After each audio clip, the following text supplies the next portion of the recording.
চাঁপাইনবাবগঞ্জে বিএনপির সমাবেশে দুই পক্ষের মধ্যে সংঘর্ষ ও ভাঙচুরের ঘটনা ঘটেছে। মঙ্গলবার বিকেলে পৌর পার্কে কেন্দ্রীয় কর্মসূচির অংশ হিসেবে আয়োজিত সমাবেশে এই সংঘর্ষ হয়।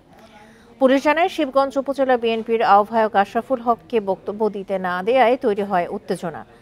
এ নিয়ে আশরাফুল হকের কর্মী সমর্থকদের সঙ্গে বিএনপির রাজশাহী বিভাগীয় সাংগঠনিক সম্পাদক শাহীন শওকতের কর্মী সমর্থকদের কথা কাটাকাটি হয়। এক পর্যায়ে সংঘর্ষে জড়ায় দুই পক্ষ। এ সময় মঞ্চের সামনে থাকা চেয়ার ছোড়াছুড়ি, ভাঙচুর ও ককটেল বিস্ফোরণের ঘটনা ঘটে। তবে এতে হতাহতের কোনো ঘটনা ঘটেনি। এ ঘটনায় থানায় অভিযোগ আসেনি জানিয়ে পুলিশ বলছে, সেটি পেলেই ব্যবস্থা নেওয়া হবে।